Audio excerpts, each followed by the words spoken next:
कहानी जोरू का गुलाम। अरे ऋचा दीदी, यहाँ इस समय? सुदीप अचानक अपनी दीदी को देखकर हैरान रह गया। सप्ताह भर की छुट्टी लेकर आई हूँ, सोचा घर बाद में जाऊंगी, पहले तुमसे मिल लूं। ऋचा ने गंभीर स्वर में कहा तो सुदीप को लगा दीदी कुछ उखड़ी उखड़ी सी हैं। कोई बात नहीं दीदी, तुम कौन सा यहाँ रोज आती हो, जरा 5 मिनट बैठो, मैं आधे दिन की छुट्टी लेकर आता हूँ। आज तुम्हें बढ़िया चाइनीज़ भोजन करवाऊंगा। दोस्तों, अगर आप YouTube पर देख रहे हैं तो सब्सक्राइब कर लीजिए और Facebook पर देख रहे हैं तो फॉलो करना मत भूलिएगा। लाउंज में पड़े सोफों की तरफ संकेत कर सुदीप कार्यालय के अंदर चला गया। ऋचा अपने ही विचारों में डूबी हुई थी। अचानक ही सुदीप ने उसे तंदा भंग की और कहा, चलें। ऋचा चुपचाप उठकर चल दी। उसकी चुप्पी सुदीप को बड़ी अजीब लग रही थी। ये तो उसके स्वभाव के विरुद्ध था। जिजीविसा से भरपूर ऋचा बात बात पर ठहाके लगाती, चुटकुले सुनाती और हर देखी सुनी घटना को नमक मिर्च लगाकर सुनाती। फिर ऐसा क्या हो गया कि वो बिल्कुल गुमसुम थी। सुदीप, मैं यहाँ चाइनीज खाने नहीं आई, ऋचा ने हौले से कहा। वो तो मैं देख ही रहा हूँ, पर बात क्या है? अक्षय से झगड़ा हुआ है क्या, या फिर कोई गंभीर समस्या खड़ी हुई है? सुदीप की उत्सुकता बढ़ती जा रही थी। अक्षय और झगड़ा? क्या सभी को अपने जैसे समझ रखा है?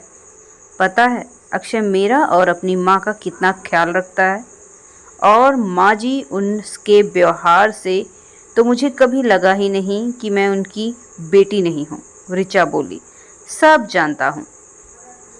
सच पूछो तो तुम्हारी खुशहाल गृहस्थी देखकर कभी कभी बड़ी ईर्ष्या होती है। सुदीप उदास भाव से मुस्कुराया। सुदीप, जीवन के खुशियों भरा और दुख भरा बनाने में अपना ही हाथ होता है। सच पूछो तो मैं इसलिए यहाँ आई हूँ, कम से कम तुमसे व प्रेरणा से मुझे ऐसी आशा नहीं थी। आज सुबह माँ ने फ़ोन किया था। फ़ोन पर ही वे कितना रोई, कह रही थी कि तुम अब विवाह पूर्व वाले सुदीप नहीं रह गए। प्रेरणा तुम्हें उंगलियों पर नचाती है। सनी, सोनाली और माँ की तो तुम्हें कोई चिंता ही नहीं, ऋचा ने शिकायत की। और क्या कह रही थी? सुदीप ने पूछा। क्या कहेंगी बेचारी, इस आयु में पिताजी उन्हें छोड़कर चले गए। 3 वर्षों में उनका क्या हाल हो गया। सनी और सोनाली का भार उनके कंधों पर है और तुम उनसे अलग रहने की बात सोच रहे हो। ऋचा के स्वर में इतनी कड़वाहट थी कि सुदीप को लगा इस आरोप प्रत्यारोप लगाने वाली युवती को वो जानता तक नहीं। उसे उम्मीद थी कि घर का कोई सदस्य उसे समझे या ना समझे, ऋचा अवश्य समझेगी, पर यहाँ तो पासा उल्टा पड़ गया था। अब कहाँ खो गए और किसी बात का जवाब क्यों नहीं देते? ऋचा झुंझला गई। तुमने मुझे जवाब देने योग्य रखा ही कहाँ है? मेरे मुंह खोलने से पहले ही तुमने तो एक तरफा फैसला सुना डाला। सारा दोष मेरा व प्रेरणा का ही है। सुदीप तनिक नाराजगी से बोला। ठीक है, फिर कुछ बोलते क्यों नहीं? तुम्हारा पक्ष सुनने के लिए ही मैं यहाँ आई हूँ, वरना तुम से घर पर ही मिल सकती थी। मैं कोई सफाई नहीं देना चाहता, ना ही तुम से बीच बचाव की आशा रखता हूँ। मैं केवल तुमसे तटस्थता की उम्मीद रखता हूँ। मैं चाहूँगा कि तुम 1 सप्ताह का अवकाश लेकर हमारे साथ आकर रहो। पता नहीं तुम मुझे कैसी तटस्थता की आशा लगाए बैठे हो। माँ, बहन, भाई, आंसू बहाएं तो कैसी तटस्थता रखूंगी? ऋचा झुंझला गई। हमें अकेला छोड़ दो ऋचा, हम अपनी समस्याएं खुद सुलझा लेंगे। सुदीप ने अनुनय की। अब तुम्हारे लिए अपनी सगी बहन पराई हो गई। माँ ठीक ही कह रही थी, तुम बहुत बदल गए हो। प्रेरणा सचमुच तुम्हें उंगलियों पर नचा रही है। ऋचा दीदी, प्रेरणा तो तुम्हारी सहेली है, तुम्ही ने उससे मेरे विवाह की वकालत की थी, पर आज तुम भी माँ के सुर में सुर मिला रही हो। यही तो रोना है। मैंने सोचा था वो माँ को खुश रखेगी, हमारा घर खुशियों से भर जाएगा, पर उसका उल्टा हुआ। मैं कोई सफाई नहीं दूंगा, केवल एक प्रार्थना करूंगा कि तुम कुछ दिन हमारे साथ रहो, तभी तुम्हें वस्तु स्थिति का पता चलेगा। ठीक है, यदि तुम जोर देते हो तो मैं अक्षय से बात करूंगी। ऋचा उठ खड़ी हुई। तो कब आ रही हो हमारे यहाँ रहने? सुदीप ने बिल देते हुए प्रश्न किया। तुम्हारे यहाँ? ऋचा हंस दी। तो अब वो घर मेरा नहीं रहा क्या? मैं तुम्हें शब्द जाल में भी उलझा लूँ तो क्या? सच तो यही है कि अब तुम्हारा घर तुम्हारा नहीं है। सुदीप भी हंस दिया। लगभग सप्ताह भर बाद ऋचा को सूटकेस व बैग समेत आता देख छोटी बहन सोनाली दूर से ही चिल्लाई, अरे दीदी, क्या जीजा जी से झगड़ा हो गया? क्यों बिना झगड़ा किए मैं घर रहने नहीं आ सकती क्या? ले नीनू को पकड़। उसने गोद में उठाए हुए पुत्र की ओर संकेत किया। सोनाली ने ऋचा की गोद से नीनू को ले लिया और बाहर की ओर भागी। रुको सोनाली, कहाँ जा रही हो? अभी आ जाएगी, अपनी सहेलियों से नीनू को मिलवाएगी। उसे छोटे बच्चों से कितना प्यार है, तू तो जानती ही है, माँ ने ऋचा को गले लगाते हुए कहा। लेकिन माँ, अब सोनाली इतनी भी छोटी नहीं है जो इस तरह का व्यवहार करे। चल अंदर चल, इन छोटी छोटी बातों के लिए अपना खून मत जलाया कर। माना, अभी सोनाली में बचपना है, एक बार विवाह हो गया तो अपने आप जिम्मेदारी समझने लगेगी। माँ हाथ पकड़कर ऋचा को अंदर लिवा ले गई। हाँ, विवाह की बात से याद आया, सोनाली कब तक बच्ची बनी रहेगी? नौकरी क्यों नहीं ढूंढती? इस तरह विवाह में सहायता मिलेगी। ऋचा बोली, बहन का विवाह करना भैया भाभी का कर्तव्य है, उन्हें क्यों नहीं समझाती? मेरी फूल सी बच्ची नौकरी कर के अपने लिए दहेज जुटाएगी? माँ बिफर उठी। मेरा ये मतलब नहीं था, पर आजकल अधिकतर लड़कियां नौकरी करने लगी हैं। ससुराल वाले भी कमाऊ वधू चाहते हैं। इनकी दूर के रिश्तेदार की मौसी का लड़का आशीष बैंक में काम करता है, पर उसे कमाऊ भी चाहिए। वैसे भी इसमें इतना नाराज होने वाली क्या बात है? सोनाली काम करेगी तो इधर उधर घूमने का समय नहीं मिलेगा, फिर अपना भी कुछ पैसा जमा कर लेगी। तुम्हें याद है ना माँ, पिताजी ने पढ़ाई समाप्त करते ही मुझे नौकरी करने की सलाह दी थी। वे हमेशा लड़कियों के स्वावलंबी होने पर जोर देते थे। ऋचा बोली। अरे दीदी, कैसी बातें कर रही हैं? जरा सी बच्ची के कंधों पर नौकरी का बोझ डालना चाहती हैं। तभी सुदीप का स्वर सुनकर ऋचा चौंक कर मुड़ी। प्रेरणा व सुदीप ना जाने कितनी देर से पीछे खड़े थे। सुदीप के स्वर का व्यंग उससे छिपा ना रह सका। बड़ी देर कर दी तुम दोनों ने, ऋचा बोली। ये दोनों तो रोज ही ऐसे करते हैं। अंधेरा होने के बाद क्या करें? 6 साढ़े 6 तो बस से यहाँ तक पहुँचने में ही बच जाते हैं। फिर शिशु गृह से तन्मय को लेते हुए आते हैं और 10-15 मिनट लग जाता है। क्या तन्मय को शिशु गृह में छोड़ कर जाती हो? घर में माँ व सोनाली दोनों रहती हैं, क्या तुम्हें उन पर विश्वास नहीं? जरा से बच्चों को परायों के भरोसे छोड़ जाती हो। प्रेरणा बिना कुछ कहे तन्मय को गोद में लेकर रसोई में जा घुसी। माँ, तुम इन लोगों से कुछ कहती क्यों नहीं? जरा से बच्चे को शिशु गृह में डाल रखा है। मैंने कहा बेटी, मेरी दशा तो तुझसे छिपी नहीं है, हमेशा जोड़ों का दर्द। ऐसे में मुझसे तन्मय संभाला नहीं जाता। सोनाली को तो तू जानती है, घर में टिकती कब है, कभी इस सहेली के यहाँ तो कभी उस सहेली के यहाँ। ऋचा कुछ क्षणों के लिए स्तब्ध बैठी रह गई। उसे लगा उसके सामने उसकी माँ नहीं, कोई और स्त्री बैठी है। उसकी माँ के हृदय में प्यार का अथाह समुद्र लहलहाता था। वह इतनी तंगदिल कैसे हो गई? तभी प्रेरणा चाय बना लाई। तन्मय भी अपना दूध का गिलास लेकर वहां आ गया। अचानक ही ऋचा को लगा कि उसे आए आधे घंटे से ऊपर हो गया है, पर किसी ने पानी को भी नहीं पूछा।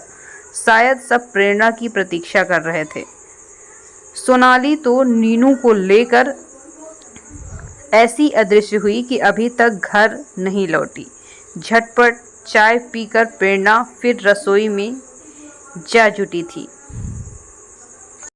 ऋचा अपना कप रखने गई तो देखा सिंक में बर्तन भरे पड़े हैं और प्रेरणा जल्दीबाजी से साफ कर रही है। यह क्या, आज कामवाली नहीं आई? अनायास ही ऋचा के मुंह से निकला। आजकल बड़े शहरों में आसानी से कामवाली कहाँ मिलती है।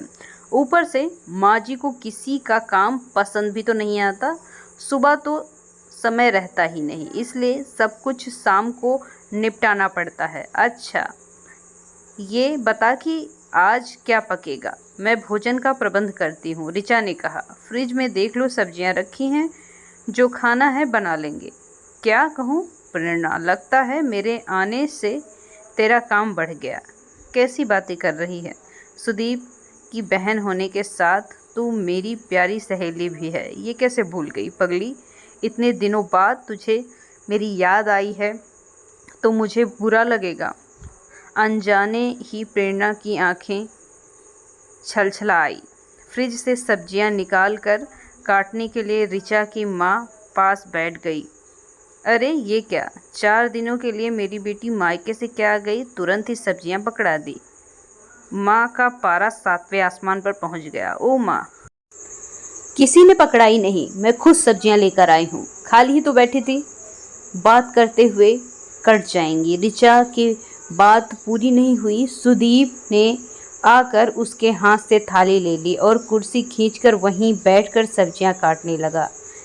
ये बैठा है ना जोरू का गुलाम, ये सब्जी काट लेगा, खाना बना लेगा, तन्मय को नहला धुला भी देगा, दिन रात पत्नी के चारों तरफ चक्कर लगाता रहेगा। माँ का व्यंग सुनकर सुदीप का चेहरा कस गया। वो कोई कड़वा उत्तर देता, इससे पहले ही ऋचा बोल पड़ी। तो क्या हुआ, अपने घर का काम ही तो कर रही है। उसने हंसकर वातावरण को हल्का बनाने का प्रयत्न किया। तो जिसका काम है वही को शोभा देता है। सुदीप को तो मैंने उसके पैर को दबाते देखा है। उस दिन बेचारी दर्द से तड़प रही थी, तेज बुखार था। सुदीप ने धीरे से कहा, फिर भी पति पत्नी की सेवा करे, तौबा तौबा। माँ ने कानों पर हाथ रखते हुए आंखें मूंद कर अपने भाव प्रकट किए। माँ, अब वो जमाना नहीं है, पति पत्नी एक ही गाड़ी के 2 पहियों की तरह मिलकर गृहस्थी चलाते हैं। सब जानती हो, हमने भी खूब गृहस्थी चलाई है। तुम 4 भाई बहनों को पाला है और मेरी सास तिनका उठाकर इधर उधर नहीं रखती थी।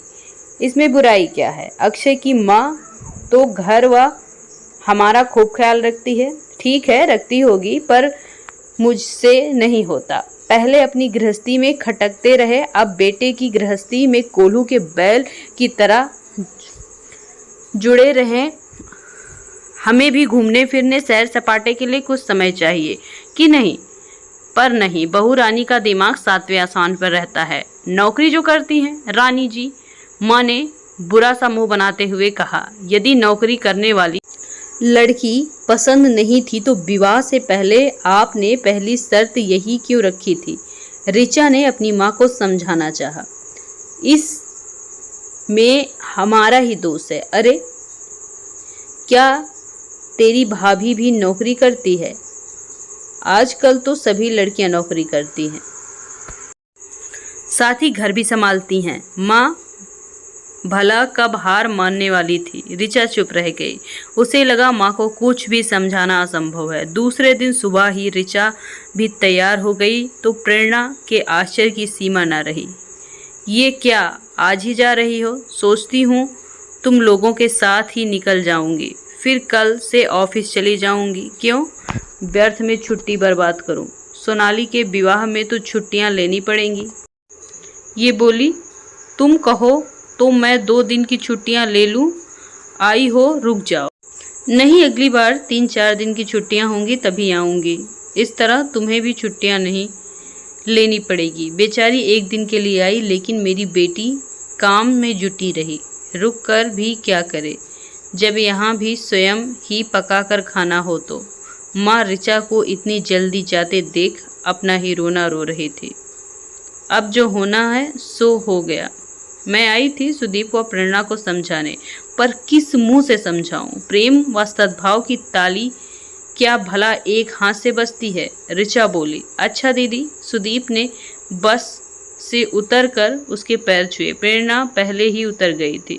सुदीप, मुझे नहीं लगता कि तुम्हें उपदेश देने का मुझे कोई हक है, फिर भी देखना सनी की नौकरी व सोनाली के विवाह तक साथ निभा सको तो, कहती हुई ऋचा मुड़ गई। पर उसे लगा मन जैसे बहुत भारी हो गया है, कहीं थोड़ा एकांत मिल जाए तो फूट फूट कर रो ले। इसलिए दोस्तों, हमेशा बहू और बेटे ही गलत नहीं होते, कभी कभी सास या उसके परिवार वाले भी गलत हो सकते हैं। इसलिए फैसला कभी एक पक्ष को सुनकर नहीं लेना चाहिए। कहानी कैसी लगी हमें ज़रूर बताइएगा। जितना हो सके दोस्तों और रिश्तेदारों में शेयर करना ना भूलें। Thanks for watching. और ऐसी ही कहानियाँ पाने के लिए सब्सक्राइब और फॉलो करना ना भूलें।